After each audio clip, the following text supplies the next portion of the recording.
Bom dia para todo mundo. Boa segunda-feira de feriado que não é feriado. Vamos lá. Bom, primeiramente agradeço a presença de vocês aqui nesse ambiente remoto, agradecer a presença da Amanda e do Lucas que vieram aqui. Pelo menos duas pessoas chegaram aqui, eu levei um susto, falei com a Malu, cheguei que nem ninguém, pelo amor de Deus. E a gente resolveu fazer tudo nessa forma. Vocês estão me ouvindo em razão da máscara? Ok? Tá, aqui tá ok também, professora. Oi, Heli. Bom, vamos lá. Já com atraso, 8h30, né? Gente, vamos fazer uma retomada de conteúdo? Na aula passada, nas primeiras aulas que nós tivemos, nós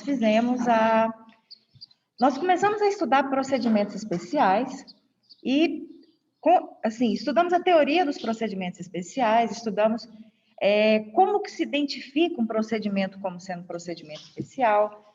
Quando a gente pega um caso e analisa um caso, e a gente vai fazer a técnica de identificação desse procedimento. Assim, a primeira coisa que nós temos que fazer diante de uma situação concreta cível é realmente identificar o procedimento. Eu preciso saber se o procedimento é especial, se ele é um procedimento comum. Por quê? Porque existem regras próprias de elaboração de uma petição inicial.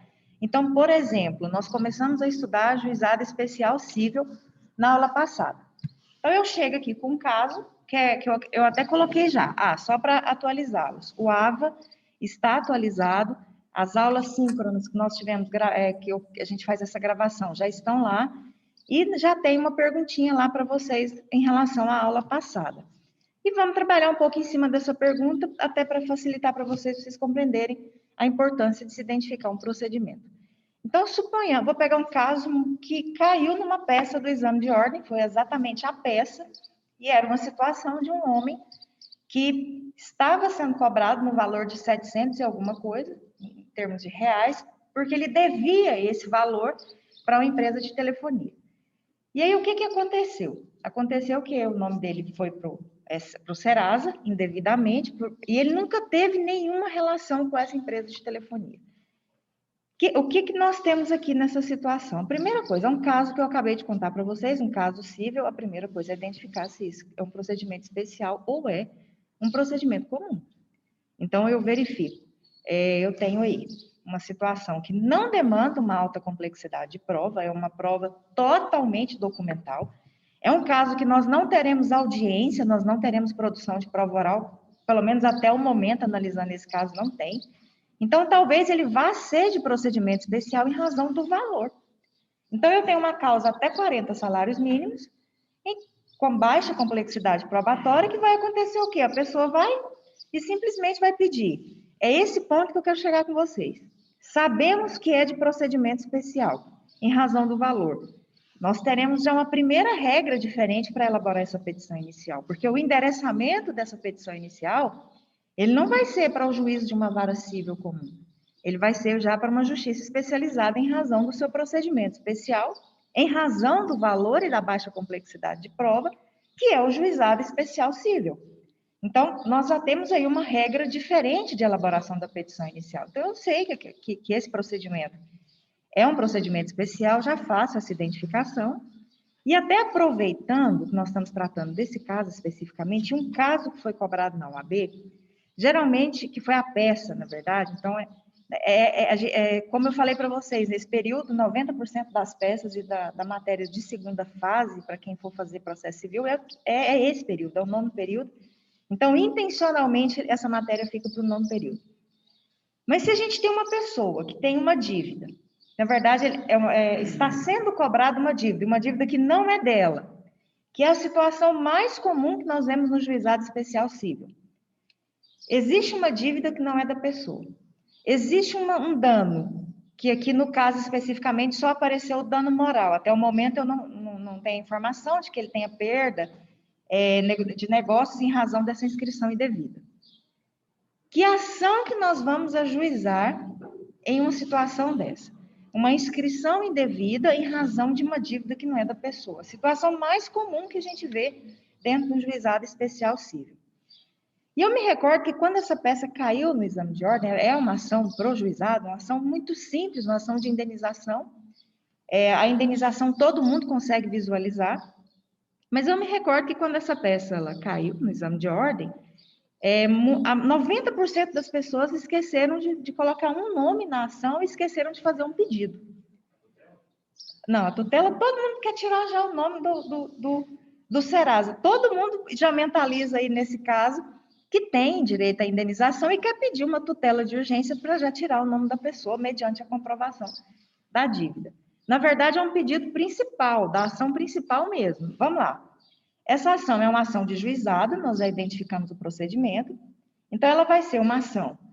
Primeiro, existe uma dívida, isso aí todo mundo dando moral e certeza. Existe uma dívida e essa dívida não é dessa pessoa. Então, você tem que fazer um pedido para o juiz ou para a juíza, um pedido judicial, para que seja declarada a inexistência dessa dívida. Essa dívida tem que sumir. Então, o juiz tem que dizer, essa dívida não pertence a essa pessoa. Isso, no processo civil, a gente chama declaratória de inexistência de débito. Até para quem está fazendo as anotações, quando eu quero fazer um pedido para que essa dívida não exista, para dizer que essa relação não existe, é uma declaratória. O juiz tem que declarar a inexistência de uma relação jurídica, ou declarar a inexistência do débito. Então, primeiro, ação declaratória de inexistência do débito, essa já é. E automaticamente, quando você põe o nome na ação, você tem que colocá-la no pedido. Requer a procedência do pedido para que seja declarada a inexistência do débito no valor X. Ok? A tal da indenização por danos morais, essa é a que vem na nossa cabeça em primeiro lugar. Existe uma inscrição indevida, eu quero pedir que seja uma condenação pelos constrangimentos e transtornos que eu estou passando em razão dessa inscrição indevida. Então, eu tenho aqui já uma ação declaratória de inexistência de débito acumulado com a ação de indenização por danos morais. Ok? E aí as pessoas vão lá e fazem essa ação, olham esse caso e para aqui. Pede, no máximo, uma tutela de urgência para tirar o nome da pessoa lá do SPC ou do Serasa. E aí a resposta está incompleta. Mais de 90% das pessoas que analisam esses casos e se esquecem de uma especificação que é acumulada nesse caso e se esquecem desse pedido lá no final, na petição inicial. Porque a gente tem o hábito de imaginar as inscrições indevidas como a liminar vai resolver, a tutela de urgência que vai resolver. Tutela de urgência é uma tutela provisória.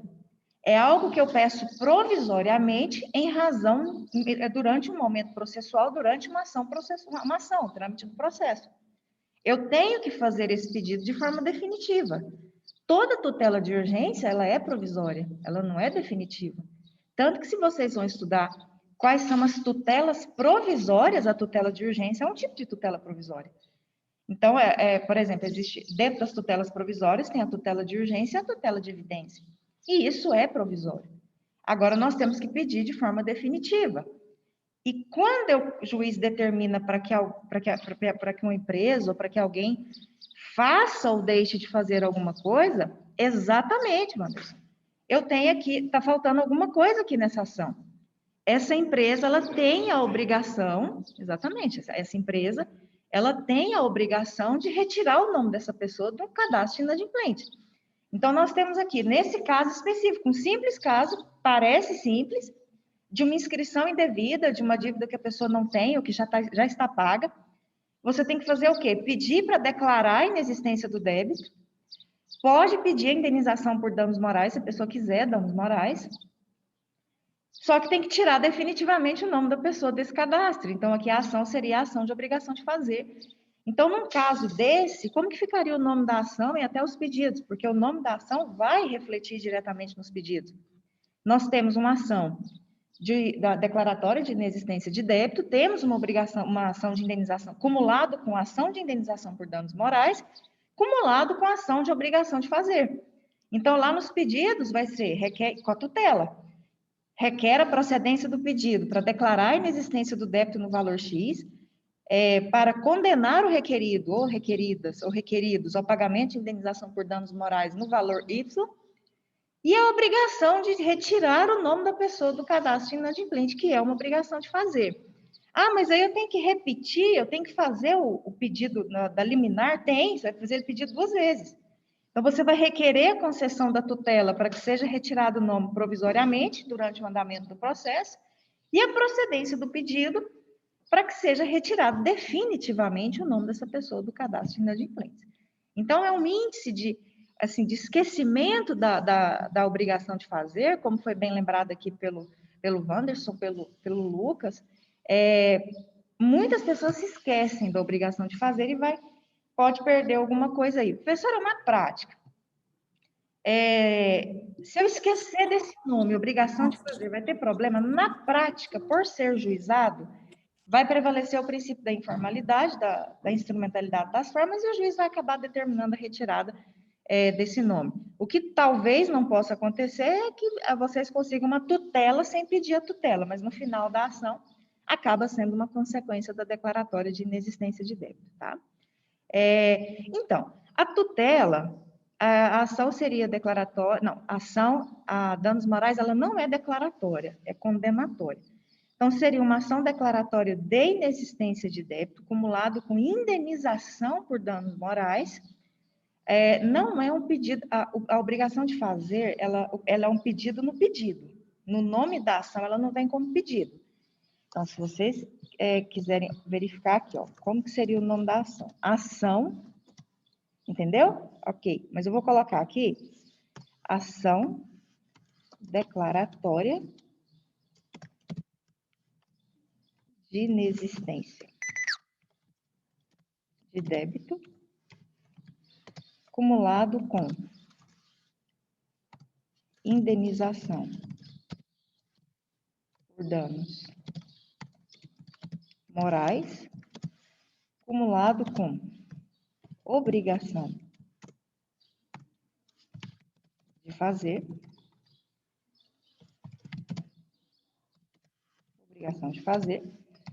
com pedido de tutela de urgência. Vocês não cumulam tutela de urgência, vocês fazem com pedido de. Isso é a ação correta que caberia nesse caso específico que caiu no exame de ordem. Vocês nunca vão cumular pedido de tutela de urgência. Não é C/C. C/C é para ação. Pedido de tutela é com pedido de, com pedido liminar. A gente não põe C/C tutela de urgência. Essa regra do C/C tutela é liminar o tutela de C/C para ação. E tutela de urgência ela não é uma ação se ela for incidental, tá? Então é só para a gente fazer uma análise de um caso concreto para se chegar especificamente na ação e quais seriam os pedidos principais dessa ação. Mas agora eu vou compartilhar uma tela com vocês, mas não se preocupe que eu vou falando aqui também, tá? Para quem entrou agora, para quem chegou, excepcionalmente, nós estamos fazendo os dois aqui. Na verdade, eu achei que ia ser só remoto. Mas chegaram algumas pessoas aqui.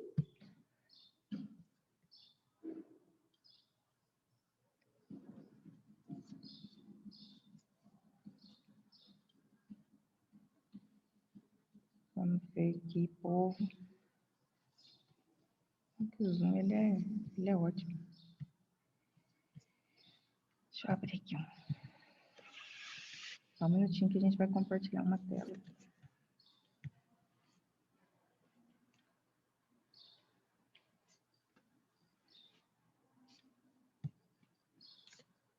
Material no AVA, tá?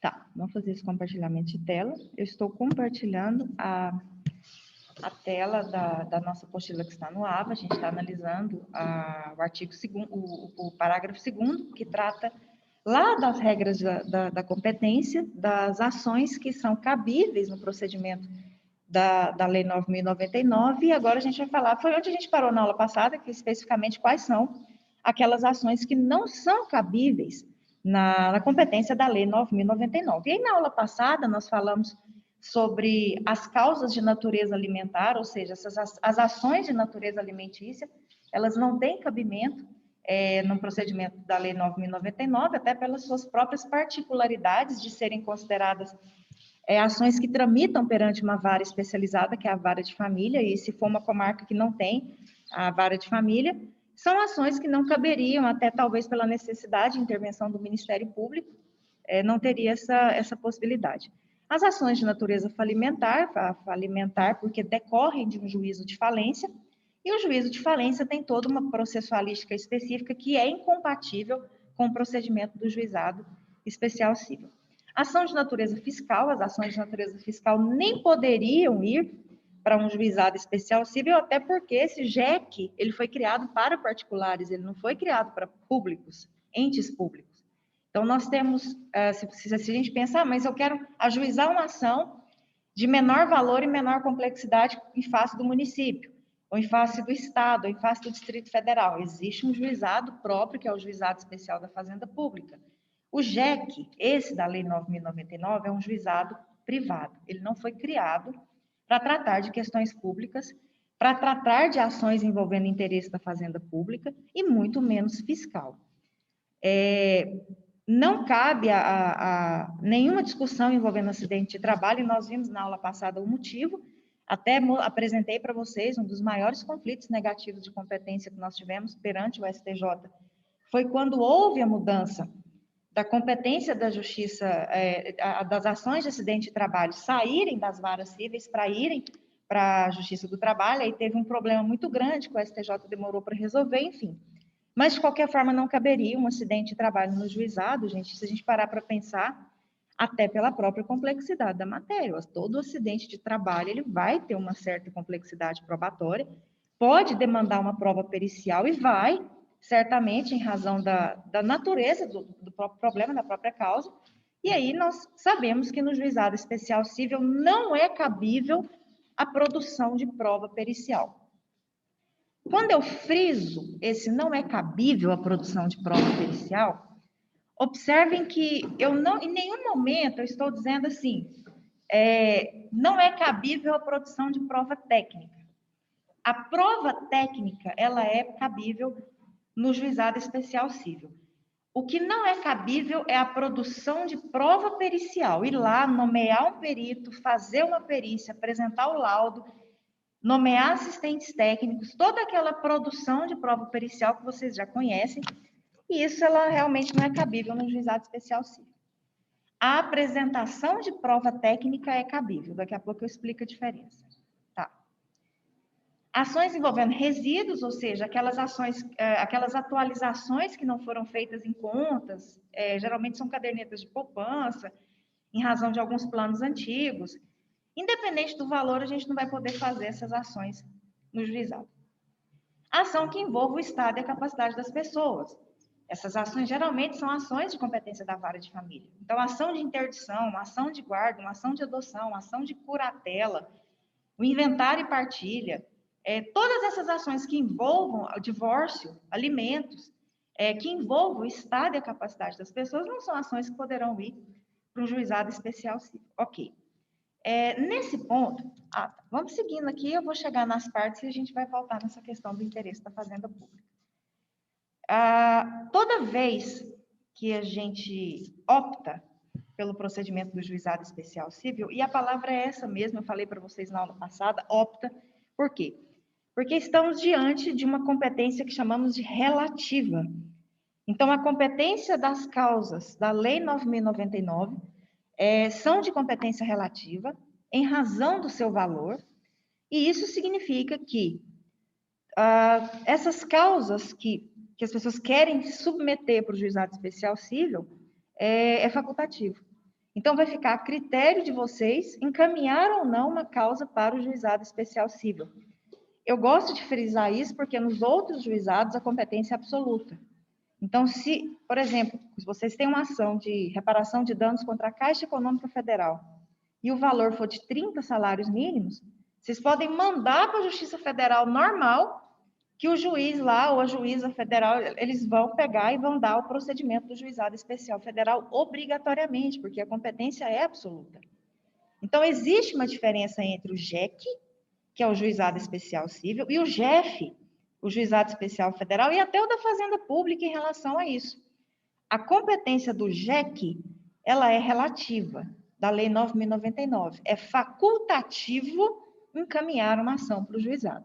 A competência do Juizado Especial Federal e do Juizado Especial da Fazenda Pública é uma competência absoluta. Ou seja, as causas de competência desses outros dois juizados, quando for dos dois juizados, obrigatoriamente elas terão que passar por esse juizado. Não tem como a gente escolher. A gente só pode ter essa escolha, essa facultatividade nas ações da Lei 9.099. Nos outros juizados a gente não pode fazer, tá? Optando pelo procedimento do juizado, nós fazemos uma renúncia ao excedente desse crédito. Então, suponhamos que a Malu tenha uma ação de cobrança em que ela consiga provar que ela tem direito a 65 mil reais. Ela vai lá, juiza uma ação contra uma empresa, está devendo para ela, e ok, está lá, consegue provar 65 mil reais. Está lá no juizado. A sentença, ela não vai poder condenar a empresa a pagar mais que 40 salários mínimos. Então, existe uma atividade jurisdicional limitadora aqui em relação ao valor. Uma vez que vocês optam pelo procedimento do juizado, tudo que exceder o crédito de vocês está acontecendo uma renúncia tácita. Vocês não precisam dizer na petição inicial, estou renunciando ao excedente. É automático. Optou por esse procedimento, nós temos uma renúncia tácita àquilo que for exceder aquele crédito. Em relação à competência... Não. No Juizado Especial Federal pede, é diferente, é um pouquinho diferente. O Lucas levantou a questão se não precisa assinar nenhum documento para renunciar a esse excedente. Não há necessidade na Lei 9.099. Isso acontece mais no Juizado Especial Federal. No Juizado Especial Civil, a renúncia já está prevista em lei, ocorre uma renúncia tácita a partir do momento em que vocês escolhem esse procedimento, tá? Bom, agora vem aquela famosa pergunta. Povo, vamos lá. Quando a gente vai fazer o endereçamento de uma ação, de uma petição inicial? O endereçamento significa dizer para o juiz ou para a juíza qual é a competência absoluta e qual é a competência relativa. É a mesma coisa de eu dizer isso para vocês. Quando a gente estudou competência lá atrás, e aí alguém veio e falou de competência absoluta com vocês, de competência relativa, vocês podem ter certeza que tudo vai cair agora nessas montagens de petição inicial. Então, quando eu pego o endereçamento, vamos lá, ao juízo da vara de família, vara civil, vara de fazenda pública, juizado especial civil. O juizado especial civil, vamos tirar a exceção, porque em razão do valor, a competência relativa. Mas quando eu defino o juízo, eu estou dizendo a competência em razão da matéria. E essa competência em razão da matéria, ela é absoluta. Só que eu tenho que mencionar um local, eu tenho que ajuizar essa ação num local. Ou eu vou ajuizar a minha ação em Anápolis, ou vou ajuizar essa ação em Goiânia, ou eu vou ajuizar uma ação em uma das cidades que vocês estejam agora, que não seja Anápolis. Esse local, a comarca, que a gente chama de foro, essa é a competência relativa. Então, eu tenho que dizer aqui aonde eu vou ajuizar a ação. Vamos pensar em termos de juizado especial civil. Quando é juizado especial civil, qual que é a regra que prevalece? A regra que vai prevalecer no juizado, para quem está fazendo essas anotações aí, e recomendo que façam desde o início das aulas remotas, eu falei para vocês, nunca percam o hábito, para vocês, assim, para os alunos, nunca percam os hábitos de anotarem, não fiquem só olhando para a tela, porque vocês vão voltar um dia, como estamos voltando aos poucos, e vocês vão perder o hábito de fazer essas anotações, não percam esse hábito. Quando vocês estudaram competência, um professor ou alguma professora falou para vocês, no processo civil, a competência, a regra geral, vai ser a competência, o foro do réu. A regra geral é essa. Isso é no processo civil todo. A regra geral de competência é o domicílio do réu, é a regra geral. Na Lei 9.099 não seria diferente. A regra geral é o domicílio do réu também. Ocorre que existem situações, tanto no processo civil normal como no juizado especial civil, em que dificilmente nós chegaremos nessa regra geral. Esse é o ponto. Porque na grande maioria das ações serão aplicadas as regras especiais de competência. Regra especial de competência é quando o código nos diz qual é a comarca que deve ser feita. Quando ele não nos diz, é que nós vamos para o domicílio do réu. Então, vou pegar um exemplo normal do processo civil para depois trazer para o juizado. Em uma ação de alimentos, o Código de Processo Civil prevê que o foro vai ser do alimentando, de quem recebe alimentos. Então, se uma criança representada pela mãe mora em Anápolis e o pai da criança mora em Goiânia, essa ação vai ser em Anápolis. Se a criança representada pela mãe mora em Goiânia e o pai mora em Goianésia, essa ação vai ser em Goiânia. É o foro do alimentando. Então, existem regras especiais. Ocorre que no juizado, a maioria das ações vão se aplicar essas regras especiais. Por exemplo, ação envolvendo relações de consumo, que é a grande maioria do juizado especial civil. O foro é do consumidor. Se vocês estão com um problema com uma empresa que vocês contrataram um serviço e a sede da empresa é em Curitiba, ou é em Porto Alegre, ou é em São Paulo, que é a grande maioria dos casos, e vocês estão tendo um problema com produto, com serviço, algum contrato que vocês fizeram, enfim, virtual, de alguma forma. Vocês vão encontrar um endereço de um escritório onde funciona isso, ou da própria empresa, mas o foro que vai prevalecer é o do consumidor.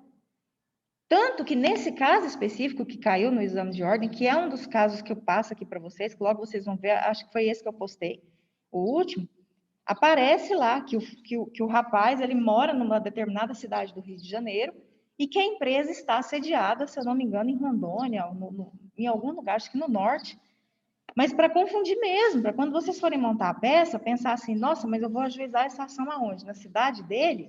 Na cidade onde está essa empresa, as cidades vão aparecendo para confundir a gente.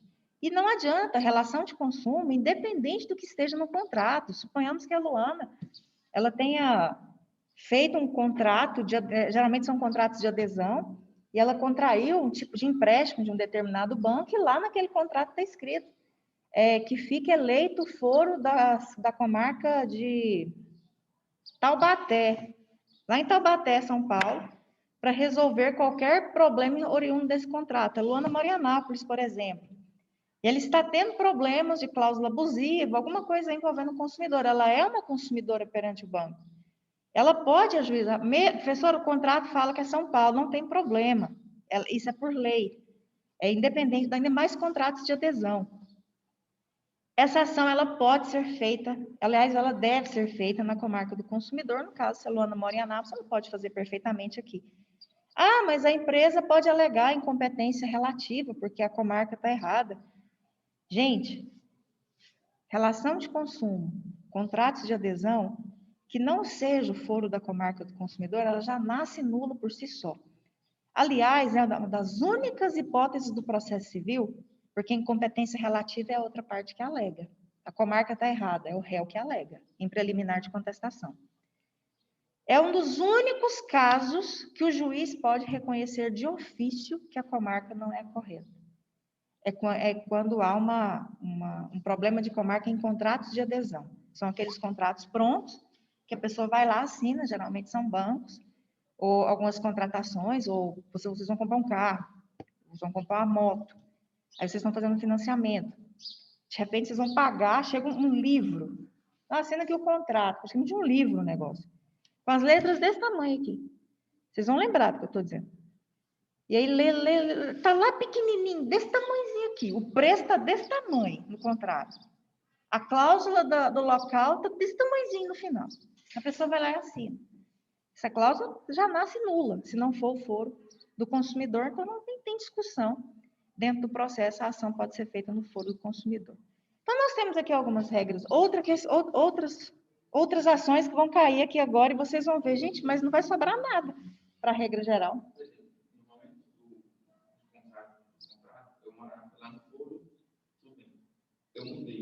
É onde você mora. É um caso de mudar. A pergunta do Heli, que é: quando eu fiz o contrato, eu estava num local, agora moro em outro. O consumidor foi mudando. É onde ele mora. Independente de se contratou em Anápolis, se contratou em Goiânia, ele está lá no Pará, por exemplo. Em Belém. Ele pode fazer a ação em Belém. Bom, observem que vai cair aqui agora em outras situações específicas. Olha só. A domicílio do réu, já falei para vocês. Suponhamos que seja uma ação envolvendo um contrato que não seja de adesão, que as partes escolheram, a obrigação foi assumida aqui em Anápolis, eu e a Isabela, nós assumimos uma obrigação aqui em Anápolis, uma prestação de serviço, e não foi cumprida. Então, é o local onde a obrigação tem que ser, deveria ter sido satisfeita. Eu assumi, eu moro em Anápolis e vamos pegar, o Lucas mora em Jaraguá. E aí eu fui lá, assumi uma obrigação, a gente fez um contrato de prestação de serviço e ele assumiu uma obrigação perante mim, eu mesmo morando em Anápolis, ele morando em Jaraguá, mas a obrigação foi assumida lá. A gente acordou que seria lá. Então, é um local onde a obrigação deveria ter sido satisfeita, a ação vai ter que ser em Jaraguá. Isso aqui tem tudo no artigo 4º, é só para exemplificar para vocês mesmos, tá? Essas ações que são as mais comuns, as ações de indenização. Eu não sei se vocês se lembram disso no processo civil, mas as ações de indenização têm regra especial para a competência. Toda vez que vocês forem fazer uma ação de indenização, tirando o consumidor, porque aí é o foro do consumidor, mas a regra é o domicílio do autor da ação ou do local do fato. Então, suponhamos, pode ser qualquer um, ou o domicílio, não é o do réu, você só vai tirar o do réu, ou é do autor ou do local do fato. Então, vamos supor que eu e o Relic, eu moro em Anápolis, o Relic mora em Brasília, e aí nós estamos lá em Pirenópolis. E aí eu bato meu carro no carro do Relic lá em Pirenópolis, uma cidade que nenhum dos dois mora. Eu acho que foi o Relic acha que foi eu, é aquele problema de ação, de resolve, não resolve, resolve, não resolve. Ele em Brasília, morando lá. Eu em Anápolis e o acidente aconteceu em Pirenópolis. Eu vou lá e ajuizo uma ação contra ele. Eu quero fazer primeiro. Fui primeiro que ele. Ele ia fazer, eu fui lá e fiz. Ajuizo uma ação de indenização, por quê? Para ele pagar os danos que ele causou no meu carro. Lá na defesa dele, se ele acha que fui eu, ele vai apresentar lá na defesa dele, ok. Mas eu ajuizei a ação. Eu moro em Anápolis, ele em Brasília e o acidente foi em Pirenópolis.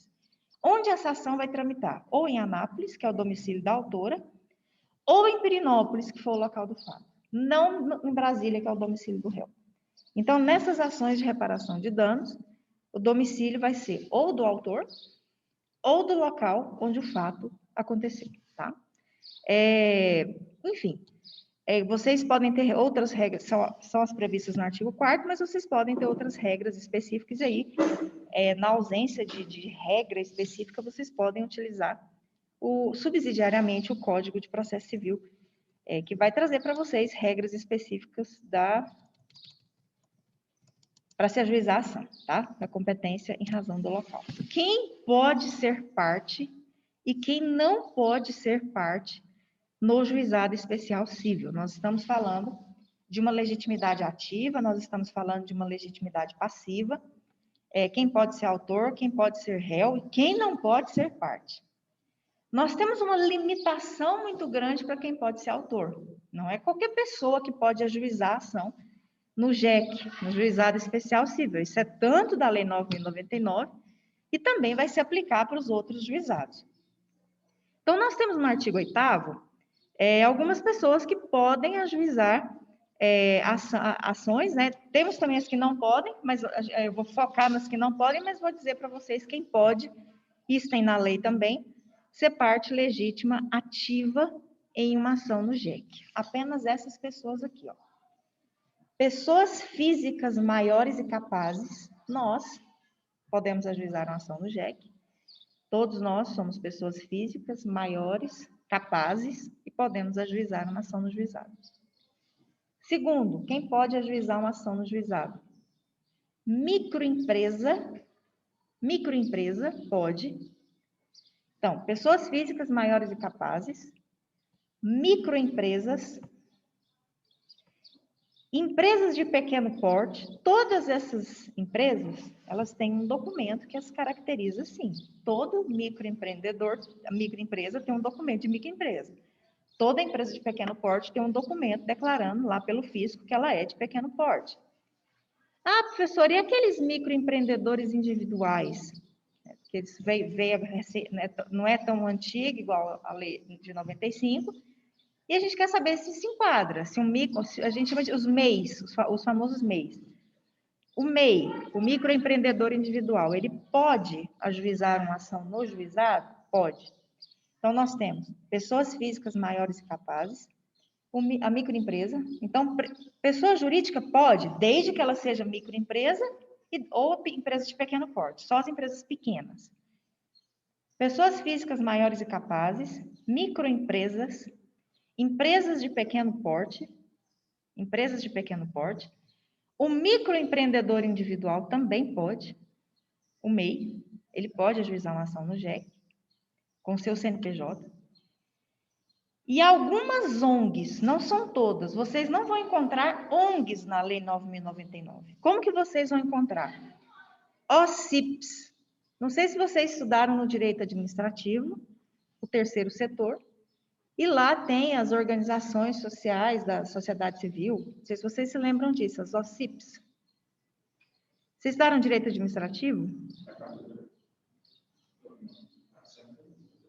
Terceiro setor, as OS, as organizações sociais, as OCIPs.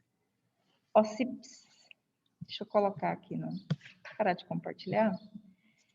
Vou colocar aqui para vocês dar uma olhada e ver aí onde é que está o problema que vocês não estão se lembrando, tá? A OCIP. A Organização da Sociedade Civil de Interesse Público. A OCIP, ela pode ajuizar uma ação no juizado. Quem é a OCIP? O que é isso, OCIP? Parece aquelas siglas daqueles filmes, aqueles códigos. A OCIP é um tipo de ONG, nem toda OCIP é uma ONG, nem toda ONG é uma OCIP. É uma ONG que adquiriu do Ministério da Justiça essa qualidade, porque ela tem um poder maior de receber doações, ela tem uma projeção maior no território nacional e até internacional. Para uma ONG ser OCIP, ela precisa ser classificada dessa forma pelo Ministério da Justiça. Então, no site do Ministério da Justiça, vocês colocam assim, OCIPs do Brasil. Vai aparecer lá o site do Ministério da Justiça com a lista de ONGs que tem essa qualidade. Então, só o Ministério da Justiça pode dar essa qualidade e ela pode receber doação, ela acaba fazendo contatos com o âmbito estadual, com o âmbito federal. Então, é uma ONG que ganha uma projeção maior. E ela tem maiores possibilidades de realizar os seus serviços, com mais possibilidade de adquirir recursos, firmar parceria com o poder público, enfim. Oi? Quem? Nem todos. Mas, geralmente, vai depender. Perguntou se todas as Santa Casa, os hospitais Santa Casa, são OCIPs. Só se requerer, ela já não nasce como OCIP, só se ela requerer, tá? Geralmente parte de uma fundação. Geralmente é de uma fundação. Aqui em Anápolis, se eu não me engano, é FASA. Bom, então, se você tem uma ONG, você acha que ela tem que virar OCIP, faz o requerimento e preenche os requisitos e apresenta no Ministério da Justiça, vocês vão ter um documento como OCIP. Então, a regra é, toda OCIP é uma ONG, mas nem toda ONG vai ter a qualidade de OCIP. Ah, mas se aparecer assim, toda organização não governamental pode ajuizar a ação no juizado, apenas as organizações OCIP, só essas aí, tá? Tá bem claro aí na Lei 9.099. Bom, vi aqui um buraquinho, vai lá no livro de Direito Administrativo, dá uma olhada em terceiro setor, coloca OCIP e dá uma lida, porque isso aí não pode ficar no vago, não, tá? Dá uma nivelada nisso aí para não ter esse problema em relação ao direito administrativo. E por falar de direito administrativo, a gente vai entrar muito no administrativo daqui a pouquinho. Bom, continuando. Só essas pessoas podem ser partes legítimas ativas no juizado especial civil. Vamos repetir? Pessoas físicas maiores e capazes, microempresa, empresa de pequeno porte, o microempreendedor individual, o MEI, e as OCIPs. Podem ser parte ativa no juizado especial civil. E passiva?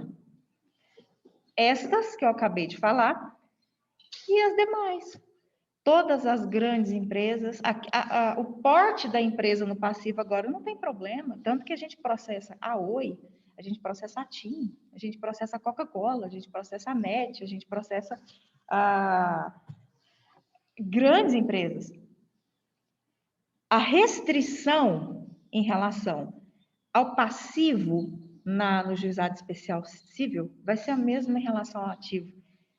Eu não posso processar pessoas jurídicas de direito público. Então, a restrição que eu vou ter no polo passivo são as pessoas jurídicas de direito público. Quem pode ser parte passiva? Pessoas físicas maiores e capazes e pessoas jurídicas de direito privado, de qualquer porte. Com exceção de uma, as empresas públicas. Aí a gente vai cair agora um pouco no direito administrativo. Quem pode ser parte passiva?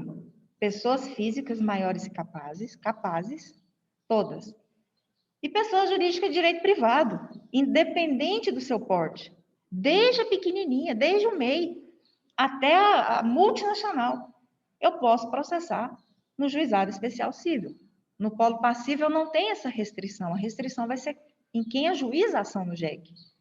Agora, existe uma restrição muito grande aqui, que é em relação às pessoas jurídicas de direito público.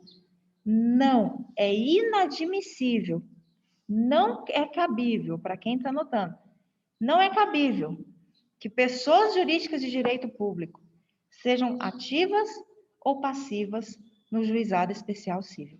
O JEC não foi criado para atender o público e ajuizar a ação contra pessoas jurídicas de direito público. O JEC foi criado para ações entre particulares, seja pessoa física ou seja pessoa jurídica de direito privado. Todas as pessoas jurídicas de direito privado podem ser parte passiva no JEC, com exceção de uma, as empresas públicas. Não sei se vocês vão lembrar da aula de administrativo também, nós estamos falando aqui das estatais, e as estatais são pessoas jurídicas de direito privado. Nós temos a Sociedade de Economia Mista, que é aquelas SAs, a Sociedade Anônima é a modalidade empresarial delas. Mas, por exemplo, Banco do Brasil, SA, Petrobras, SA, são todas sociedades de economia mista. Saneago, SA, a CELG mais nem tanto, a antiga CELG era, mas agora a Enel, ela é privada, nós não estamos falando mais de uma estatal.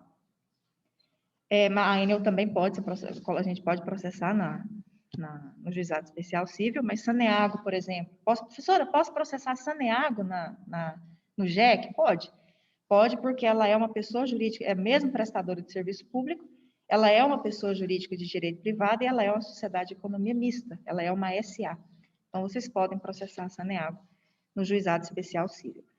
Vocês só não podem processar a empresa pública. A Saneago já foi empresa pública, então a gente não podia processar ela no juizado especial civil. Se por acaso houve uma ação contra a Saneago na Fazenda Pública, então... Na Fazenda Pública pode. Ah, não, na Fazenda Pública? Isso, no juizado especial da Fazenda Pública, então, teoricamente, ela... Não, o correto seria fazer no juizado especial civil, porque ela é uma sociedade de economia mista. Ele perguntou se pode fazer no juizado especial da Fazenda Pública, uma ação contra a sociedade de economia mista. Não tem a previsão legal para sociedades de economia mista no juizado especial da Fazenda Pública, só empresa pública. As empresas públicas têm um lugar próprio, e o lugar próprio delas é o juizado especial da Fazenda Pública. Só lembrando as aulas de direito administrativo, a gente está aqui falando das estatais, é o ponto da aula de juizado que a gente tem que pegar muito mesmo. Por quê? A gente tem que lembrar a diferença de sociedade de economia mista e empresa pública, porque não cabe ação contra empresa pública no juizado especial civil, mas cabe contra a sociedade de economia mista. E aí a gente vai além. Por quê? Aqui já é um estudo muito mais constitucional que a gente faz, é uma aula que a gente vai puxando vários temas. Professora, por que eu já vi ação contra o Banco do Brasil SA, que é uma sociedade de economia mista federal, em um juizado especial civil?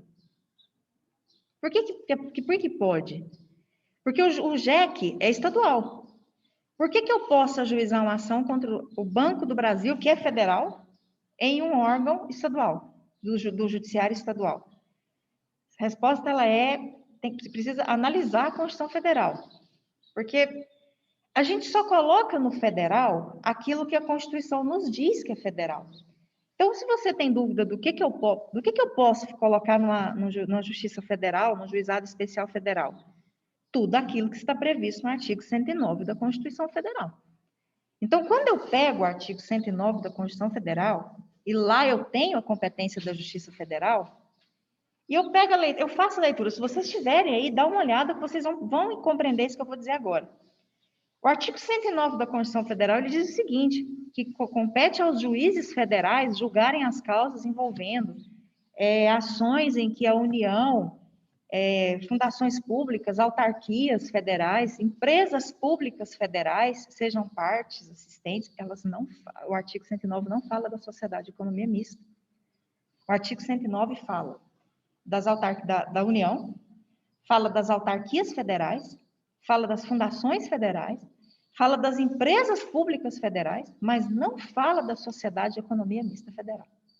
Não está lá. Vocês podem pegar o 109, vocês não vão achar sociedade de economia mista federal como sendo de competência da Justiça Federal, mesmo sendo federal. A questão da competência da Justiça Federal, vocês já estudaram, ela é realmente aquilo que está previsto, não tem como eu deduzir. Ela é taxativa. A lei me diz o que é de competência da Justiça Federal. Se não está lá, é porque não é de competência da Justiça Federal, vai ter que ser da Justiça Estadual.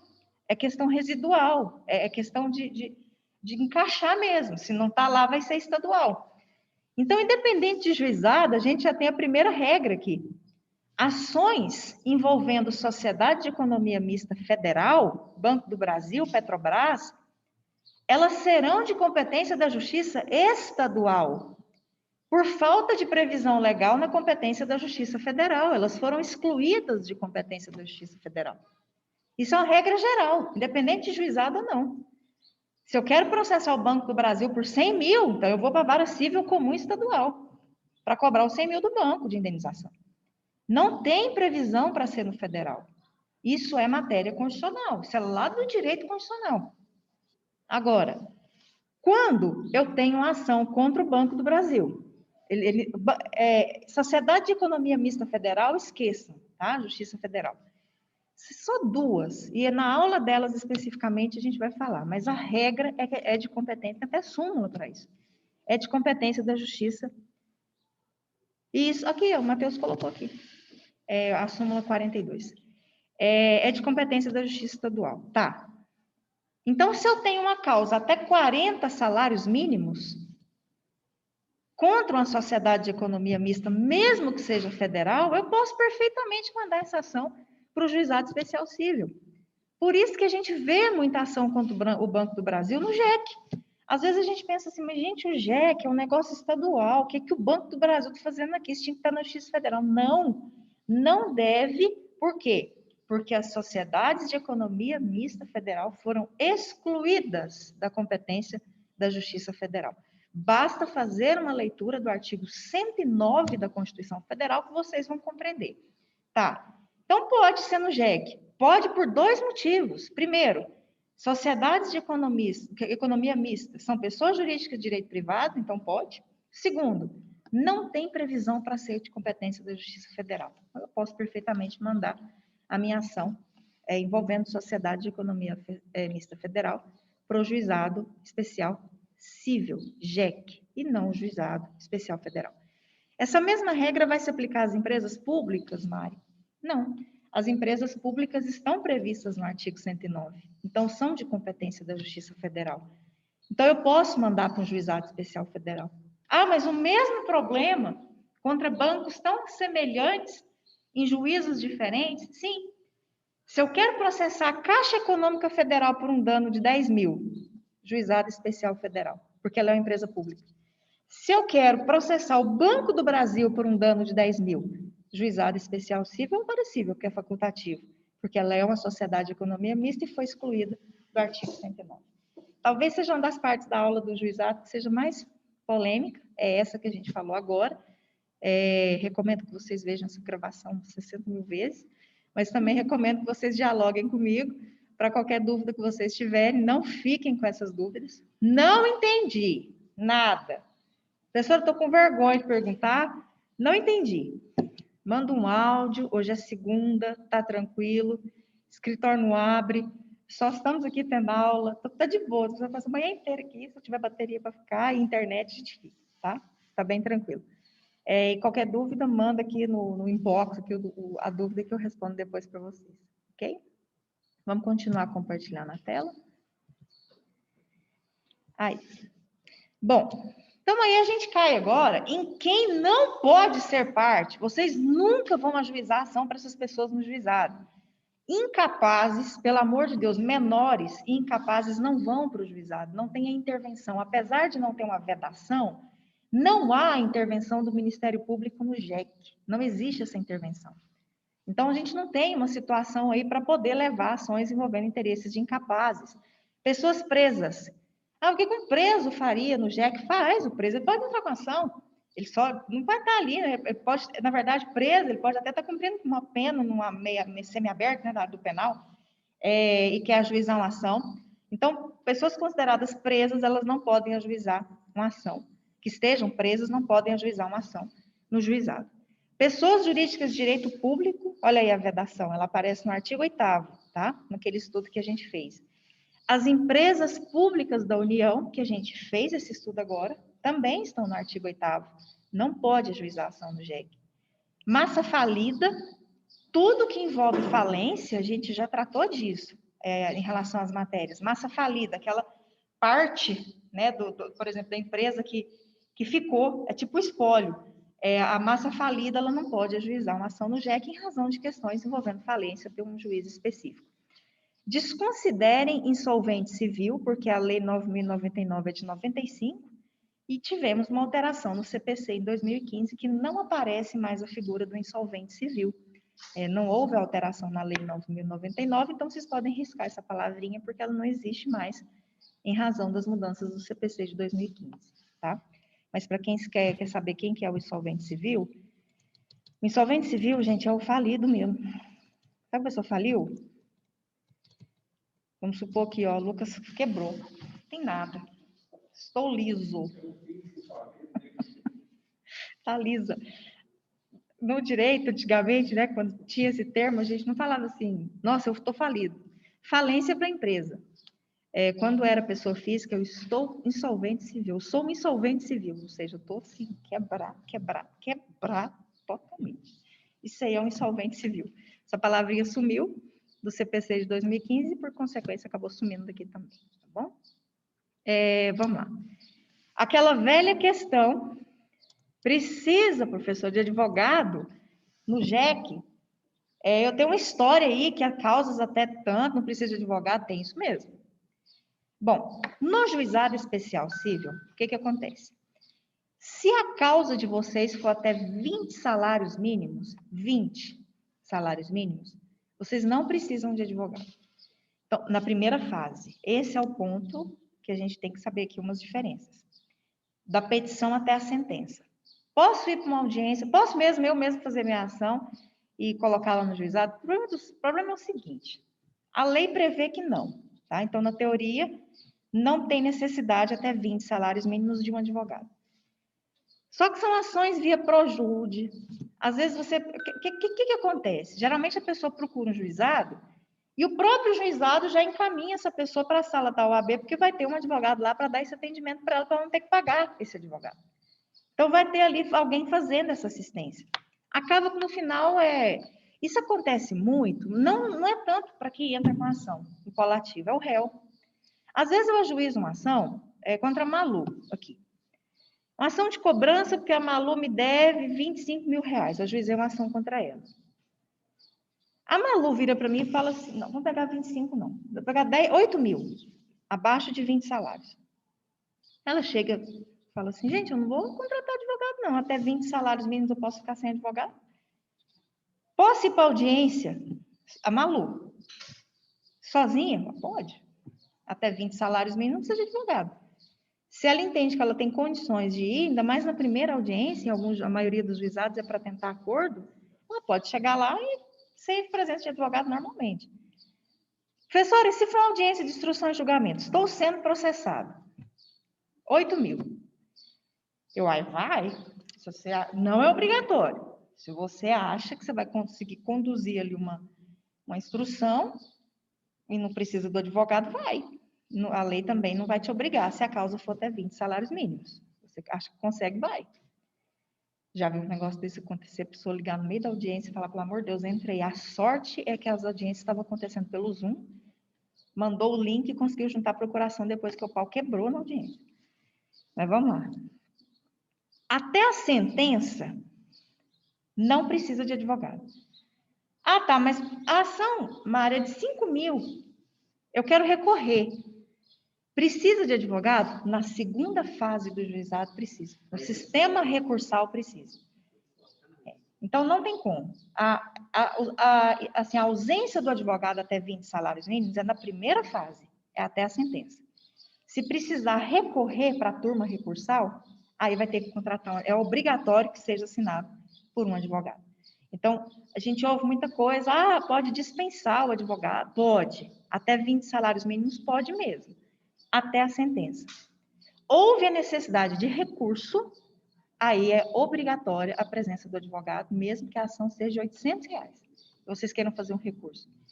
Seja um valor baixo, a presença do advogado, ela é obrigatória, tá?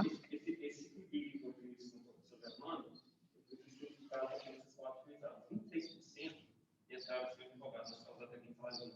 Peguei 100 casos, 26 pessoas. Aí eu entrei, inclusive, da sequência justamente por isso, porque eu fiquei muito indignado em relação a como você entra sem advogado, você não precisa de advogado. E depois, no recurso, você precisa. Então, teoricamente, inclusive, seria até um gargalo, pensando que esses 26 pessoas que entraram sem advogado, com certeza, ou eles existiam no processo, ou não deram sequência, porque para contratar outro advogado, para pegar o processo, enfim, eu acho uma falha de. Até porque, o Lucas estava falando aqui que ele fez uma pesquisa envolvendo os números, né? De 100 casos, 26 entraram sem advogado. Mas acaba que lá na frente, quando vai recorrer, precisa do advogado. A questão que pega aqui é que existe a possibilidade de se fazer uma sustentação oral lá na turma recursal. É o ponto que é alegado do lado do legislador. E aí as sustentações orais, elas demandam um conhecimento mais técnico. Tipo, te apresentando as justificativas da lei, tá? Mas é um ótimo tema para pesquisa. Bom, intervenção de terceiros no juizado. Vamos lá. Vocês vão lembrar das intervenções de terceiros, né?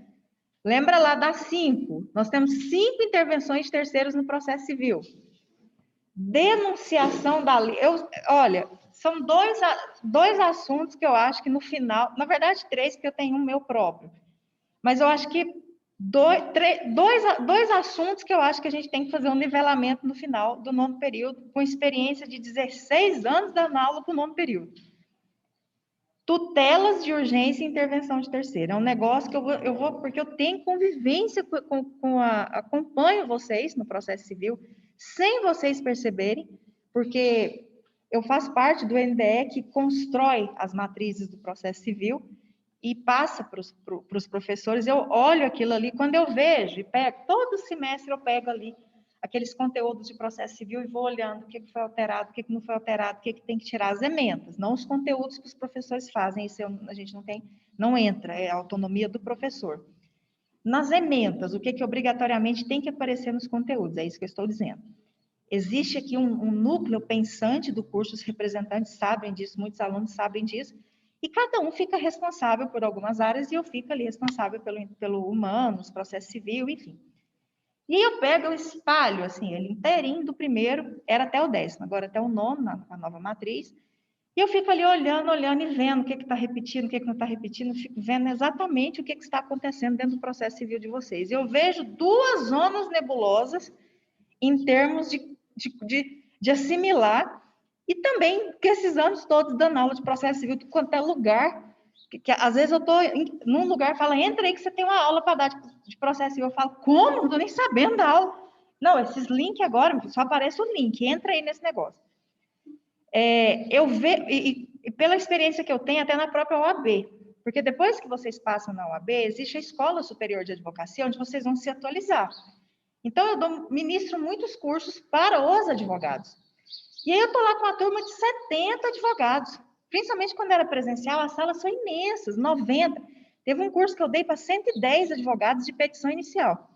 E eu estou lá conversando, e as pessoas já estão trabalhando, estão na prática. E aí eu faço uma pergunta de denunciação da lide. Ou como que você faz isso numa petição inicial? Quando eu pergunto a diferença de denunciação da lide para chamamento ao processo, se você faz uma tutela de urgência ou de evidência, aí fica aquele silêncio sepulcral, né, no auditório. Aí a gente fica assim, a gente quase enlouquece, porque são pessoas que estão trabalhando, estão no mercado. E a gente fica, Deus, onde é que está a falha? Aí todo mundo fala, a falha foi lá atrás. Vem, o processo civil, ele tem essa característica de arrastar as correntes, que a gente não consegue desprender do passado, e acaba que intervenção de terceiros e tutelas viram uma corrente na vida das pessoas, independente da carreira jurídica. Então, vamos destravar o negócio, vamos tentar destravar esse semestre aqui no final dele, pelo menos no final, para vocês falarem mais, né? A gente falar um pouco de tutelas e de intervenção de terceiro. Mas vamos entrar aqui nas intervenções, lembrar das 5, para eu poder explicar um negócio que aconteceu, que fez uma reviravolta inteira aqui na Lei 9.099. Por quê? Olha aqui. Eu tenho um artigo 10 que fala não se admitirá no processo qualquer forma de intervenção de terceiros. Então, eu tenho aqui uma regra. Lei 9.099. Não cabe intervenção de terceiros. Não cabe. Está aqui no artigo 10. Não cabe assistência. Não cabe intervenção de terceiros. Cabe litisconsórcio. O que é o litisconsórcio? É diferente da intervenção. Litisconsórcio é pluralidade de partes. Eu ajuizo uma ação contra todos vocês. Isso que horror. Litisconsórcio passivo. Vocês ajuizam uma ação contra mim. Uma ação só. Deus me livre. Isso é litisconsórcio ativo. Eu, a Amanda, o Lucas e o Helic ajuizamos uma ação contra vocês. Misto, porque eu tenho a pluralidade de partes dos dois lados. Então, a pluralidade de partes pode no juizado. Eu bati num carro, tinha 2 pessoas. Cada uma sofreu um dano diferente, não muito grave. Mas cada uma perdeu um compromisso, perdeu uma negociação, aí o outro perdeu um negócio e teve o estrago, que é o dono do carro. Os 2 podem ajuizar a ação contra mim no juizado. Então, é possível o litisconsórcio. O que não é possível é a intervenção de terceiros. Está muito claro no artigo 10. Quais são as intervenções de terceiros? Denunciação da lide, chamamento ao processo, o amigo da corte, incidente de desconsideração da personalidade jurídica, incidente e assistência. São 5. Denunciação da lide, chamamento ao processo, assistência, eu tenho um assistente na ação, e as 2 novas do CPC de 2015. O amigo da corte e o incidente de desconsideração da personalidade jurídica. Aí vem o artigo 10 aqui e fala, não cabe. Aí lascou. Porque a denunciação da lide, ok, não cabe. Não se preocupe, não lembro o que é a denunciação da lide. Nós vamos fazer uma análise sobre isso. Tá. Não cabe denunciação da lide. Chamar a seguradora, por exemplo. Não cabe denunciação da lide. Não cabe chamamento ao processo. Eu devo, só que eu sou avalista. Vocês não processaram o devedor. Aí eu quero puxar o devedor. Isso é chamamento ao processo. Não pode. Assistência.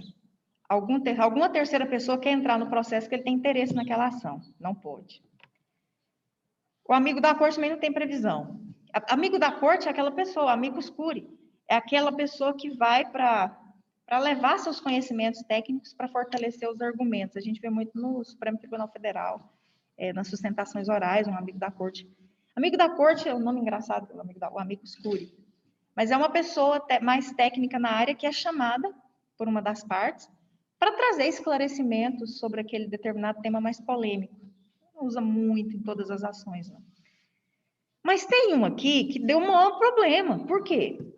Que é o incidente de desconsideração da personalidade jurídica. O que é isso? O tal do incidente de desconsideração da personalidade jurídica existe uma suspeita de que o dono da empresa, ou o sócio da empresa, ele está desviando dinheiro, caixa 2, abuso de poder, fraude.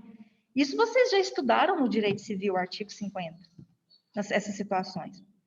Aí vocês processam a empresa e não tem nada para poder pagar aquela dívida com vocês. E aí vocês processam, aí vocês querem falar, não, mas o sócio desviou. Mas espera aí, a regra é que o sócio não responde por dívidas da empresa. Se você fez um contrato com a empresa que tem que te pagar, você não pode ir lá e chegar no bem do sócio. Nós vamos ver isso na última aula aqui. Se você já vai direto no sócio, você pode sofrer um embargo de terceiro aí feio. Você tem que processar a empresa. Se a sua relação é com a empresa, é a empresa que tem que responder pela dívida. A regra não é que... Não, a regra, tá? Tem exceções. Que vá para os bens do sócio. Mas vamos supor que vocês estão processando a empresa e consegue comprovar que o sócio fez esse desvio, tirou da empresa e colocou na sua própria CPF. Toda hora isso acontece. Acontecendo no exato momento, acontecendo em algum lugar. Tá. Como que faz para chegar nas contas desse sócio? Você tem que pedir para o juiz, que chama de desconsideração da personalidade jurídica, contar para o juiz, apresentar provas, o juiz defere. E aí vocês podem colocar puxar o sócio para o processo. Ele é um terceiro. Então, olha só. Eu tenho uma ação contra a empresa quebrou, né? Alega que não tem dinheiro em conta. Só que eu sei que o sócio pegou o dinheiro, eu consigo provar para o juiz. Aí eu peço para o juiz desconsiderar a personalidade jurídica e me autorizar a colocar o CPF do sócio para responder pela dívida. É isso. Aí vem a pergunta. Porque é uma intervenção de terceiros, você processa a empresa. Consegue comprovar que o sócio fez desvio. Você puxa o sócio, aí é intervenção de terceiros também. Você está puxando um terceiro. Se você olhar o artigo 10, não cabe.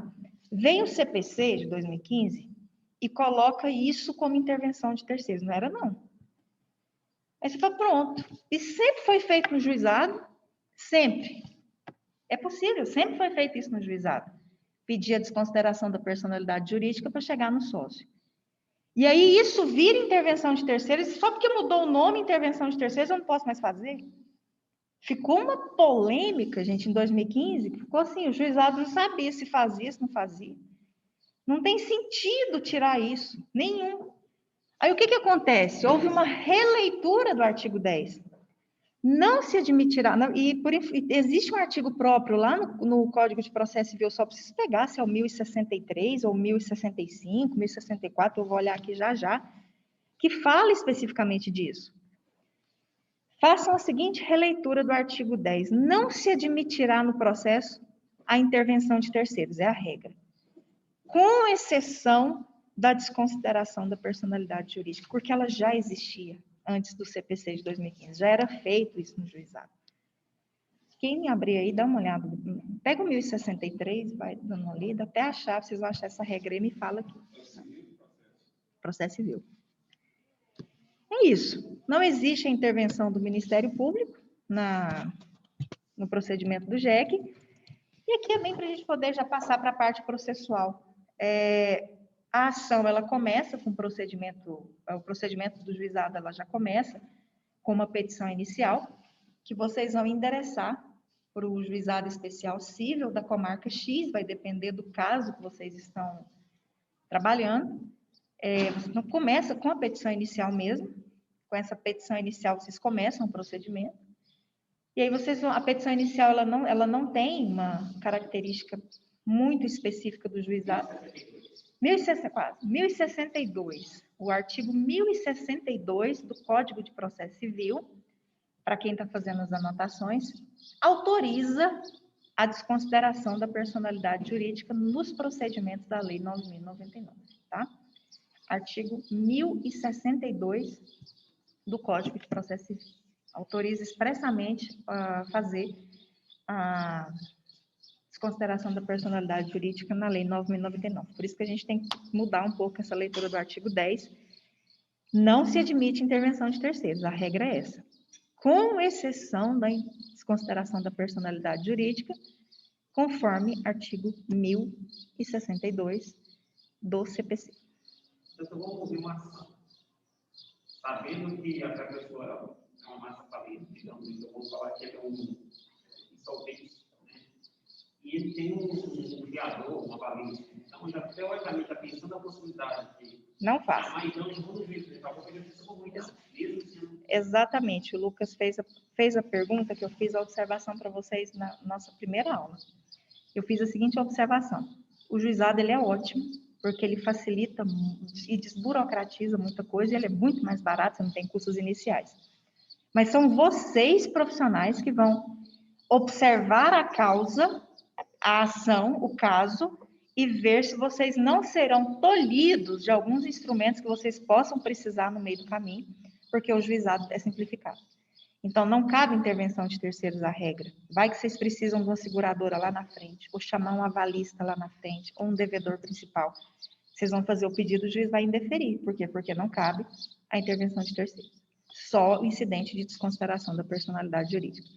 Então, são vocês que têm que avaliar. Às vezes, vocês serão procurados. As pessoas vão chegar em vocês e falar assim, doutor, eu quero minha ação lá. Você olha aquilo e fala, não, que resolve isso sou eu, gente. Eu vou avaliar se você quer decidir ou você quer que eu avalie a melhor solução para você aqui. Nós vamos precisar de uma seguradora, nós vamos precisar chamar um devedor aqui. Você quer pagar isso aqui sozinho? Ou então, você quer processar só um mesmo? Você pode ter uma garantia lá na frente de ter outra pessoa. Eu vou precisar de uma intervenção de terceiros. Gente, eu não posso perder essa liminar. Eu tenho que resolver. Não cabe agravo. Então, vocês que vão analisar se realmente o juizado é compatível com aquela situação que vocês estão trabalhando. Se vocês optam, tá, professora, vamos supor que eu entrei com a ação no juizado e vi que o negócio eu ia precisar, errei. No começo eu quero resolver aqui, vi que eu ia ser tolhida mesmo de muitas coisas aqui em relação a essa causa. Pede desistência, desiste e ajuiza a ação de novo. Não existe remessa, tá? Desiste e ajuiza a ação de novo na vara civil comum, porque aí lá vocês com certeza terão todas. Não. Na verdade, a regra é a mesma. Uma vez que houve a citação do réu, pediu desistência, o réu tem que se manifestar. E existe a estabilidade do processo. Após o saneamento do processo, não sei se pode fazer mais nada, né? O princípio da estabilidade processual. Eu posso ganhar e não levar e depois eu posso morrer. Não, pois vai dar coisa julgada. Por isso que vocês têm que analisar no começo se é viável ou não fazer a ação no juizado, ok? Petição inicial, ela não tem regras muito específicas. A regra mais diferente que a gente vai ter é o endereçamento, que é para um juizado. No mais, vocês vão ter que qualificar as partes, colocar o nome da ação, não é obrigatório.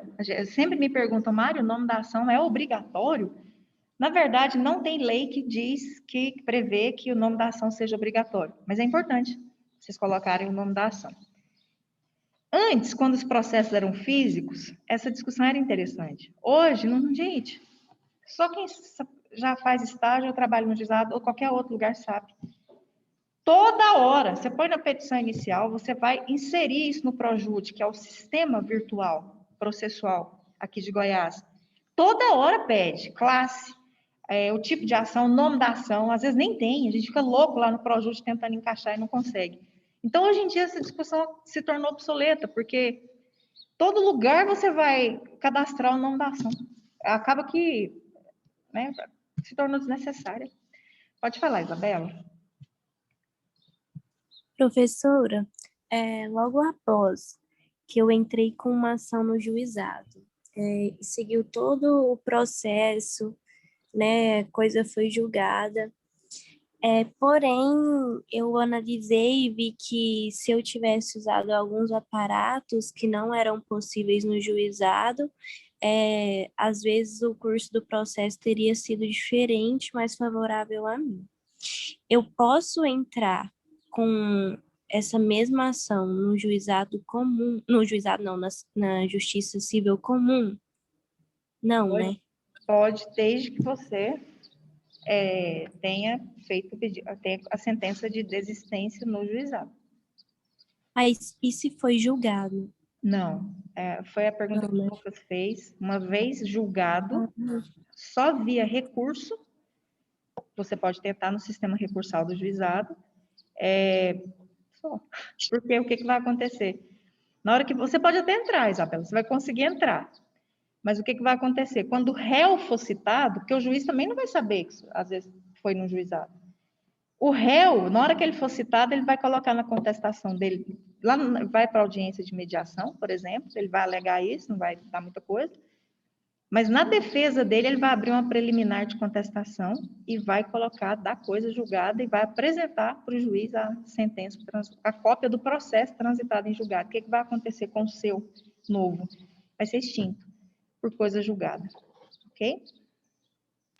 Entendi, obrigada. Pessoal, vamos lá. Só continuando aqui nessa petição inicial,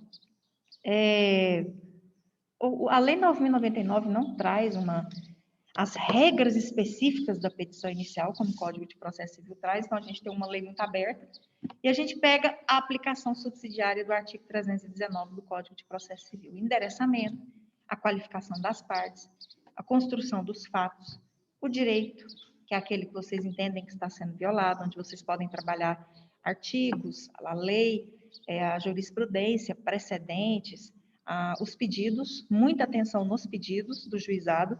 Por quê? Aliás, não é só do juizado, não. Isso aqui já é técnica de petição inicial. A gente não pede procedência da ação. Não sei se vocês podem anotar, cuidado com isso. A gente olha uma petição, fica feio na petição inicial. Em nenhuma ação a gente pede a procedência da ação. Ação é um direito abstrato, é um direito subjetivo. A gente aprendeu isso em TGP. A ação é um direito subjetivo das partes, de provocar o judiciário. Não tem como pedir procedência disso. A gente pede a procedência dos pedidos, não é da ação. Então, lá no final, isso é qualquer petição inicial. Requer a procedência do pedido para. Aí você vai especificar aquilo que você quer. Requer a procedência do pedido para condenar o requerido ao pagamento de indenização por danos materiais no valor de, morais no valor de. Requer a procedência do pedido para declarar a inexistência do débito no valor de. Requer a procedência do pedido para determinar que seja retirado o nome de alguém. Requer a procedência do pedido para determinar a rescisão de um contrato. Requer a procedência do pedido para decretar um divórcio. Requer a procedência do pedido para condenar ao pagamento de pensão alimentícia. A gente pede procedência do pedido. A gente não pede procedência da ação. Se vocês fizerem isso, vai estar errado. Ah, professora, na prática vocês vão ver de tudo. A ideia não é aprender na prática, a ideia é aprender o correto e levar o correto para a prática. Não é pegar os vícios da prática e trazer para cá. A gente sempre faz também, no final do 9º período, uma oficina prática de petição inicial. E nela a gente aprende até os verbos corretos a serem utilizados, a forma que se coloca, até a forma de citar a jurisprudência, citar a doutrina. Tem coisa pior e mais feia do que pegar uma petição inicial que está assim. Fred Didier entende que... Aí vai lá e coloca o trecho do Didier. Eu não sei onde ele entende aquilo. Eu não sei se é num livro, se ele falou aqui numa palestra, ou se ele sonhou, ou se ele postou no Instagram, no Facebook, no Twitter, no clube, não sei o quê, no LinkedIn, 700 mil redes sociais que tem. Eu não sei. Onde é que eu sei? Isso não serve só para monografia ou trabalho científico. Existe uma forma... O STF entende que... Taca lá o texto. Onde? Quando que foi julgado aquilo? Eu posso inventar. Então, pegar uma petição inicial, vou lá, pega meu direito, erro médico, coloco o STJ, entende que tem que indenizar no erro médico, por isso, e deixa o trem solto lá na petição. Pelo amor de Deus, não. Existe uma regra de como citar aquilo ali.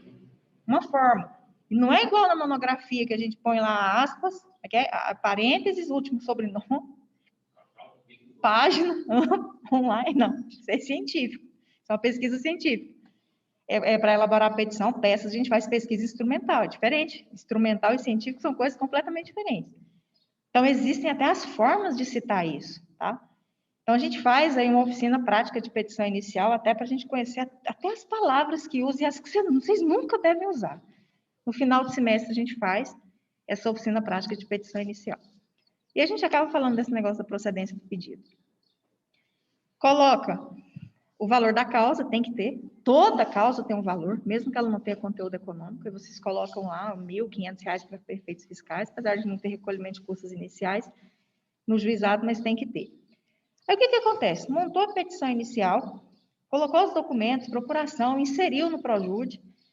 Se vocês têm um pedido de tutela de urgência, ele vai ser analisado já inicialmente, mas a primeira providência, em regra, já é se designar uma audiência de conciliação. Pode ser que o juizado, especificamente, ele trabalhe com um tipo de audiência só. Aí marca uma audiência una, tenta-se a conciliação e já pede para levar as testemunhas. No procedimento do juizado, no máximo 3 testemunhas. Tá? Isso aí não houve nenhuma alteração. Não dá para ouvir mais que 3 de cada lado. No máximo 3 testemunhas para cada parte no procedimento do juizado. Foi para audiência de conciliação, que eu estou dizendo para vocês não vão achar na lei. A lei é extremamente aberta, tá? Pega-se subsidiariamente no CPC. Foi para audiência de conciliação. Marcou. Tá lá. Vocês estão lá, em frente, um para o outro, e o conciliador aqui. O conciliador vira e pergunta, tem acordo? Não, não tem. Não tem acordo. Vamos supor que tem. Tem. Nós vamos pagar, ela pediu 10, nós vamos pagar 7. Parcelado, em 2. Aí a outra parte, quero.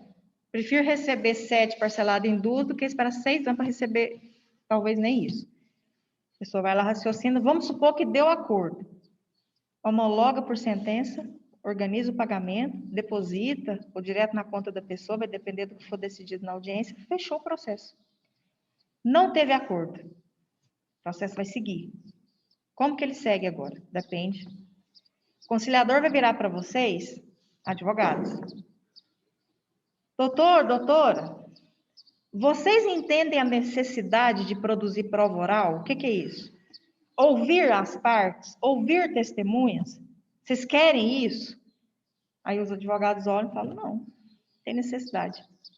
Ok, então, o senhor tem 15 dias para apresentar a contestação, já vai sair intimado aqui no sistema, apresenta a contestação, e aí depois, se for caso, a gente vai mandar intimar para impugnar, que é fazer a réplica, e depois o processo vai ser sentenciado. Igual no processo civil. Entendo, acho que é caso de marcar audiência de instrução, quero ouvir. A outra parte também quero ouvir. Ok. Designa o dia tal, vamos olhar aqui, já deixar designado o processo para audiência de instrução e julgamento. E a defesa vai ser apresentada, aí depende do conciliador. Mas vai vir escrito. Defesa em 15 dias, ou até o dia da audiência de instrução e julgamento, o senhor pode inserir a defesa. Tá. Agora, vamos supor que um vira e fala, eu quero audiência de instrução e julgamento. Eu acho que tem que ter. Aí o outro vira e fala, não, na minha opinião, isso aqui não precisa ter. Como que faz? Um quer, o outro não quer. Esse é o problema. Né? Quando quer, marca. Quando não quer, não marca. Quando dá divergência, aí o conciliador vira e fala assim, não teve acordo.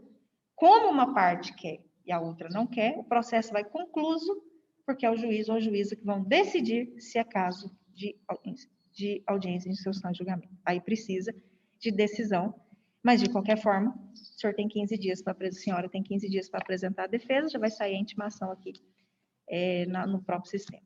Tá? Muito difícil. Quando um quer, vai ter. Muito difícil. Eu não estou falando que isso é regra, mas na maioria dos casos, quando um quer, vai ter. Pode ser que aconteça que não, pode ser que não, tá? Mas se um tem interesse aí, pode ser que tenha. Bom, a gente está quase partindo para o final, tá? Porque eu aproveitei. Vou contar para vocês por que estamos assim. Isso não é uma regra. Eu não gosto muito, é mais cansativo? Mas eu não gosto muito do sistema simultâneo de aula, particularmente. Então, dificilmente nós teremos o sistema simultâneo. Eu até cheguei a comprar o tripé, nossa, tá lá em casa, dentro de uma caixa. Nem sei, eu particularmente, não gosto muito, é mais cansativo, seria muito mais simples fazer aqui no sistema simultâneo, mais rápido. Da quarta-feira, nem voz eu tenho mais, porque eu dou aula em várias turmas, mas não, eu entendo que são formatos, isso aqui está sendo possível, porque eu cheguei 8, não tinha ninguém, deu 8h15, 8h20, aí 2 chegaram, depois o Hélio chegou, e eu tinha falado com a Malu, eu falei, não, já que ninguém veio, vamos fazer tudo no remoto, e aí eles chegaram, e só tem 3 pessoas aqui, o que a gente consegue fazer? Agora, numa sala que tem 15 pessoas, e eu tenho que dar, como? Até porque as aulas têm um formato diferente, o presencial é um formato, e o remoto é outro formato. Então, particularmente, vocês nunca terão Só num caso excepcional, em razão de algum compromisso, mas a regra é que nós vamos continuar da mesma forma, tá? Só está acontecendo dessa forma porque só tem 3 pessoas aqui na minha frente, ok? É por questão de preferência mesmo.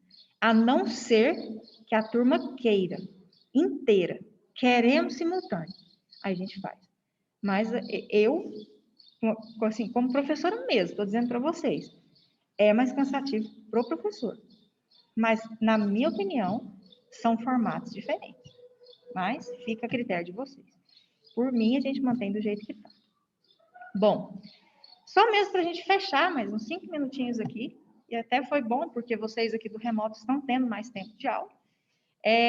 Ok, vamos lá para as provas agora. A defesa é a contestação. Se o réu, não cabe reconvenção no juizado, para quem está anotando, não cabe reconvenção no juizado especial civil. Ah, professora, mas vamos supor que o réu, ele quer pedir alguma coisa contra o autor. Ele pode fazer na contestação, mas não via reconvenção. O nome é pedido contraposto, mesma coisa. Abre a contestação, dentro da contestação coloca do pedido contraposto. O autor processa o réu porque acha que ele deve indenizá-lo. O réu fala, não, a história não é essa não. É ele que tem que me indenizar. Aí ele vai lá na contestação e abre um pedido contraposto, conta para o juiz a versão dele e faz o pedido dele dentro da contestação. Pode ser feito. O nome não é reconvenção, o nome é pedido contraposto. Se eu não me engano, está no artigo 31 da Lei 9.099, isso aqui. Pedido contraposto. Muito semelhante à reconvenção. O que acontece? Quando o réu faz isso, o juiz julga, na mesma sentença, o pedido contraposto e o pedido do autor. Na mesma sentença, eles serão julgados. Não são sentenças diferentes. Provas. Todos os meios de prova são admitidos, com exceção das provas de alta complexidade. Vocês podem juntar prova documental, prova testemunhal, depoimento pessoal das partes, isso pode ser feito. Não é cabível a prova pericial. Prova pericial é aquela que se nomeia um perito para realizar um exame, uma vistoria, um laudo, nomeia-se assistentes, enfim. Não cabe perícia no JEC, mas cabe a prova técnica. O que é a prova técnica? A prova técnica não é a mesma coisa que perícia. A prova técnica, ela entra como prova documental. Exemplo. Suponhamos um acidente de trânsito, que alguns casos vão precisar de perícia. Suponhamos um acidente de trânsito. Aí vocês vão lá e ajuizam essa ação no juizado, para pedir aí 20 mil de indenização por acidente de trânsito. E vocês querem descrever os danos no veículo. Se eu for descrever dano no veículo por mim próprio, eu própria lá fazendo a petição descrevendo os danos, eu vou usar assim, quebrou a luzinha de cima, a luzinha de baixo, a luzinha de cá, particularmente. Esse dia falaram para mim que a luz minha, não sei do que tinha queimado, até agora eu estou tentando achar essa lâmpada lá, porque eu não sei, porque a pessoa falou o nome correto para mim, eu não estou conseguindo localizar. Tá. Vamos supor que eu quero demonstrar os danos, eu vou em alguém da engenharia mecânica ou alguém da área mecânica que consiga escrever de forma técnica o que foi causado no veículo. E ele descreve. Houve danos? Não. E ele vai colocando os nomes. E aí ele coloca embaixo. Valor do trabalho a ser feito, o valor a ser gasto para os devidos reparos, ele joga lá 15 mil reais. E eu pego isso pego 3. É tipo um orçamento mais detalhado, mas com um documento dizendo o que realmente aconteceu naquela situação.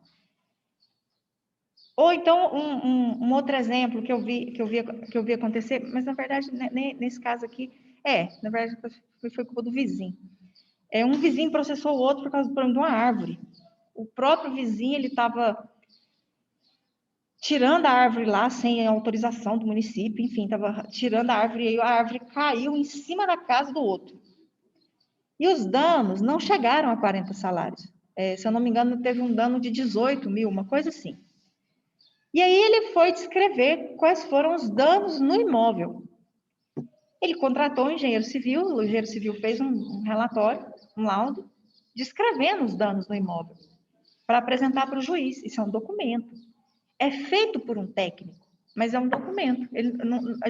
O juiz não está nomeando esse engenheiro para fazer uma perícia no imóvel.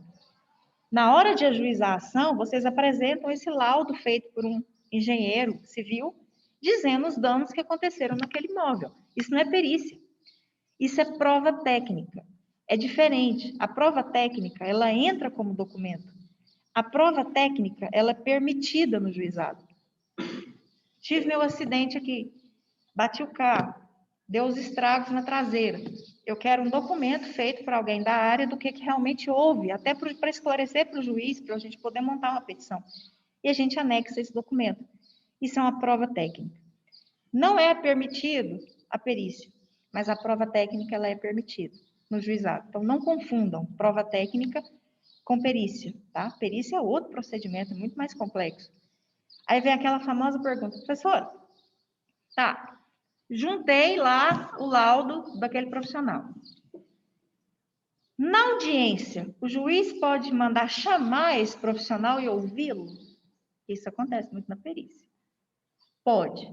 A Lei 9.099 prevê que, se foram apresentadas provas técnicas, o técnico que fez aquele documento, ele pode ser chamado para audiência, ou seja, até as partes queiram levar, para poder esclarecer melhor o que realmente aconteceu, ou esclarecer o próprio documento que ele confeccionou. Então, a gente não pode pensar assim, nossa, o juizado ele não permite nada que seja técnico. Não. O que o juizado não permite é a perícia, é a produção de prova pericial, todo aquele procedimento que vocês já conhecem. Ah, mas o juizado permite a apresentação de prova técnica? Permite a apresentação de prova técnica, tá? Ela vai entrar como prova documental, e aí o juiz pode, ou as partes podem pedir para ouvir esse técnico que elaborou esse documento até para fins de esclarecimento. Para a gente poder fechar esse momento aqui, só porque a gente fecha mesmo o juizado na próxima aula, já entra no federal. Só para trazer aqui a informação, porque eu falei para vocês que depois que vocês fazem a petição inicial e tem um pedido de tutela de urgência, o que vai acontecer? Vai acontecer que o juiz vai deferir ou indeferir. Deferindo ou indeferindo, para quem está anotando, não cabe agravo de instrumento no juizado especial civil. Então, se deferiu, alguém se sentiu prejudicado. Indeferiu, alguém se sentiu prejudicado. Não cabe agravo de instrumento no juizado especial civil. Ah, professora, mas eu acho que lá no federal cabe. Federal é outra regra. Esquece federal no momento. A gente vai estudar o GEF. No GEC, da Lei 9.099, o agravo de instrumento, ele não é cabível, não tem. Alguns profissionais arriscam, isso não tem previsão legal, tá? Aqui na Lei 9.099, mas trazendo um pouco da prática para vocês. Quando a gente tem aí já é na aula de administrativo também. Quando a gente tem uma decisão de que não cabe recurso, algumas pessoas fazem mandado de segurança. De decisões que não cabe recurso, talvez seja cabível um mandado de segurança. Primeira regra, lembrem-se, mandado de segurança não é recurso, é uma ação. Então, não é recorrer. Não cabe agravo de instrumento, que é um recurso, é irrecorrível. Então, eu posso afirmar que as decisões interlocutórias do GEC são irrecorríveis? São. As decisões interlocutórias do GEC, do Juizado Especial Civil, são irrecorríveis. As decisões interlocutórias, irrecorríveis. Despachos, decisões interlocutórias são irrecorríveis. Tá. Professora, posso tentar fazer um mandado de segurança, já que não cabe recurso? Mandado de segurança não é recurso, continua sendo irrecorrível. Vou falar para vocês, se vocês conseguirem encaixar o caso em caso de mandado de segurança, faz. Agora, lembrando que a gente vai ter aula de mandado de segurança. Mandado de segurança é uma ação que, para encaixar no caso, é uma das ações mais complexas de se montar. Porque não cabe mandado de segurança de qualquer situação. Mandado de segurança é até uma ação extremamente residual. Tem que ver se não cabem outras para ver se cabe o mandado de segurança. Eu vejo muitos advogados fazerem mandado de segurança contra a decisão, que indeferiu alguma coisa no JEC, manda para a turma recursal, que é o sistema recursal do juizado, que a gente vai ver na próxima aula. O índice de sucesso é mínimo, né? É assim, tem que mostrar, porque mandado de segurança, gente, é uma ação contra a ilegalidade ou abuso de poder. Vocês vão ter que comprovar que houve uma ilegalidade ou abuso de poder. Não é só fazer um mandado de segurança e conseguir eliminar. Então, tem aí todas as complexidades de um mandado de segurança. Mas a regra continua sendo essa. As decisões interlocutórias do JEC são irrecorríveis. Irrecorríveis, não cabe agravo de instrumento. E até porque o sistema recursal do JEC é diferente. A gente vai ver na próxima aula que existe a possibilidade de se recorrer das sentenças, com recursos com nomes completamente diferentes, um sistema recursal diferente daquele que vocês aprenderam em recursos, porque é um sistema recursal que não é o Tribunal de Justiça, é uma turma de 3 juízes de primeiro grau que vão analisar, são as turmas recursais, que a gente chama, várias turmas, em Goiânia tem várias turmas recursais, e aí tem-se esse procedimento mais diferenciado e mais simplificado em relação ao sistema recursal do juizado, ok? Pessoal, alguma dúvida até aqui? Povo? Tranquilo, professora? Tranquilo, Ana? Que bom. Fico feliz com a presença de vocês. Todo mundo quietinho em casa, sem ficar mexendo aí em sair, com esse carnaval, pensando em carnaval. Aproveita para estudar, para ler, para relaxar, fazer alguma coisa mais tranquila, todo mundo em segurança. Obrigada pela presença aqui na aula hoje. Qualquer dúvida que vocês tiverem, é só falar comigo aqui no WhatsApp. Hoje está bem tranquilo, às vezes os dias são mais difíceis. A pessoa me manda lá, 2 dias depois eu estou respondendo pela correria, mas hoje amanhã está bem tranquilo, a gente só está nas aulas aqui mesmo da Uni, tá? Qualquer coisa fala comigo. No AVA, até Malu, depois aviso para quem não veio, por favor, todos vocês que estão aqui. Já está ok lá, o material está no AVA. Tem uma perguntinha lá em relação à aula passada, para vocês responderem. Não coloquei dessa aula ainda, mas já tem uma lá, para vocês irem treinando aí algumas questões práticas, tá? E as aulas síncronas, essas gravações que nós fizemos aqui também já estão lá, para quem não assistiu, para quem não acompanhou. Malu, por favor, avisa para as pessoas que já está tudo disponível lá no ABA, ok?